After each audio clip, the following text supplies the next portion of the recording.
The reverse indicator alignment method is another type of alignment method that uses two dial indicators simultaneously to measure alignment. It is the most accurate alignment method as compared to straight edge and feeler gauge or the rim and face indicator method. As shown here, the two indicators are mounted opposite each other. Pre-alignment steps for new installations must be performed. This includes the following. 1. Check both shafts for initial and final soft foot. 2. Check and level both shafts. 3. For both shafts, check for runout and end float. 4. Performing a rough alignment using the feeler gauge and straight edge alignment method. 5. Assemble the coupling.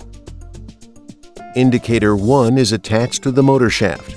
Its probe touches a smooth place on the rim of the coupling on the driven shaft at 0 degrees position. Check runout for both driven and driver shafts. Check both these shafts for softfoot too.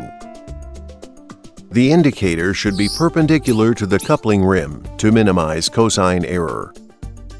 The second indicator is attached to the driven shaft in a similar way, but at 180 degrees position. Rotate the couplings to ensure that there is no interference with the indicator's travel. Then, set the dials to 0. Rotate the couplings to take the readings on the second indicator at 90 degrees and 270 degrees. Then tighten the mounting bolts and recheck alignment to make sure the difference between the two readings is less than 0.005 inches. To measure vertical misalignment, first rotate the couplings and record the reading at 0 degrees and at 180 degrees. Then, reverse the positions of the two indicators and record the readings. Calculate vertical TIR for each set of readings. And divide these by 2 to obtain the two values for vertical misalignment. Then, measure the distance between the contact points of indicators 1 and 2 with the couples, and where indicator 1 contacts the couple and both the front and back bolt holes of the motor foot. Let's begin by plotting these values on a graph. Mark point 1 at the far right of a horizontal line in the middle of the graph. This is the first indicator's position. Determine a scale for the horizontal line and plot the distances to points 2, 3, and 4 based on the measurements you made. Draw a vertical line starting from point 1 for the measure of vertical misalignment for the first indicator. Positive values are plotted below the horizontal line and negative values are plotted above it. Then draw a vertical line starting from point 2, which equals the vertical misalignment measurement for the second indicator. Plot the positive values above the line and the negative values below it. Join the endpoints of vertical lines using a line and extend it across the paper. This line represents the motor shaft. Use the vertical scale to determine the lengths in actual units of vertical lines at point 3 and 4.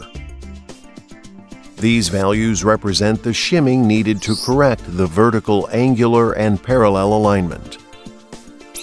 Lines below the horizontal line at points 3 and 4 indicate shims need to be removed to the motor feet, while above the horizontal lines indicate shims to be added. Perform the same check at 90 degrees and 270 degrees to calculate horizontal misalignment. First, rotate the coupling so that indicator 1, mounted to the motor shaft, is 90 degrees and indicator 2, mounted to the driven shaft, is at 270 degrees. Record the indicator readings. Now rotate the coupling so that indicator 1, mounted to the motor shaft, is 270 degrees and indicator 2, mounted to the driven shaft, is at 90 degrees.